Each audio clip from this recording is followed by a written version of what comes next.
नमस्कार भक्तजनों। आज मैं कार्तिक पुराण महात्म के 18वें अध्याय का वर्णन करूंगा। इससे पिछले अध्याय में हमने सुना था कि गणेश जी कार्तिकेय, वीरभद्र और नंदी युद्ध भूमि में बाणों से मूर्छित होकर पृथ्वी पर गिर जाते हैं। इससे आगे की कथा को मैं 18वें अध्याय में वर्णन करता हूँ। अब महाप्रभु शंकर नंदी पर चढ़कर युद्ध भूमि में आए। उनको आया देखकर उनके पराजित गण फिर लौट आए और सिंहनाद करते हुए आयुधों से दैत्यों पर प्रहार करने लगे। भीषण रूपधारी रुद्र को देखकर दैत्य भागने लगे। तब जलंधर हजारों बाणों को छोड़ता हुआ शंकर की ओर दौड़ा। उसके शुंभ निशुंभ आदि वीर भी शंकर जी की ओर दौड़ पड़े। इतने में शंकर जी ने जलंधर के सब बाण जालों को काटकर अपने अन्य बाणों की आंधी से दैत्यों को अपने फरसों से मार डाला। खडगोरमा नामक दैत्य को अपने फरसे से मार डाला और बलाहक का भी सिर काट दिया। घसमर भी मारा गया और शिवगन चीशी ने प्रचंड नामक दैत्य का सिर काट डाला। किसी को शिवजी के बैल ने मारा और कई अन्य बाणों द्वारा मारे गए।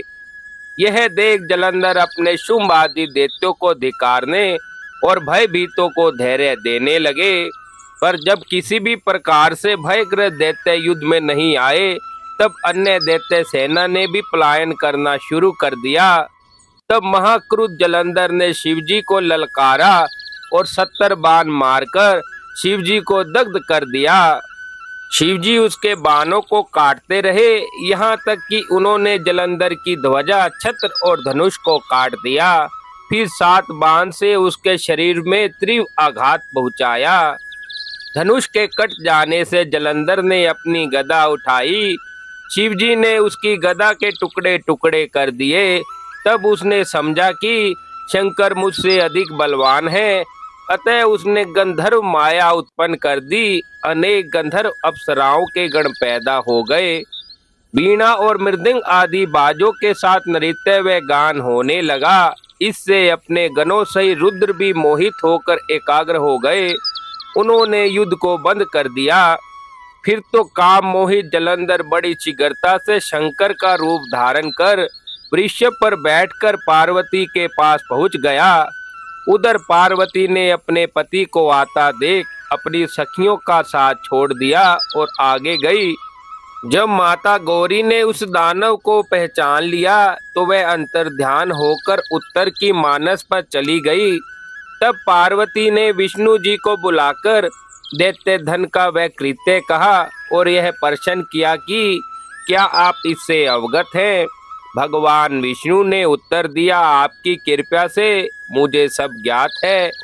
हे माता, आप जो भी आज्ञा करेंगी मैं उसका पालन अवश्य ही करूँगा। जगत माता ने विष्णु जी से कहा, उस दैत्य ने जो मार्ग खोला है उसका अनुसरण उचित है। मैं तुम्हें आज्ञा देती हूँ कि उसकी पत्नी का पतिव्रत भ्रष्ट करो, वह दैत्य तभी मरेगा। पार्वती जी की आज्ञा पाते ही विष्णु जी उसको सिरोधार्य कर छल करने के लिए जलंधर के नगर की ओर गए। इस प्रकार 18वें अध्याय को आज पूर्ण किया जाता है।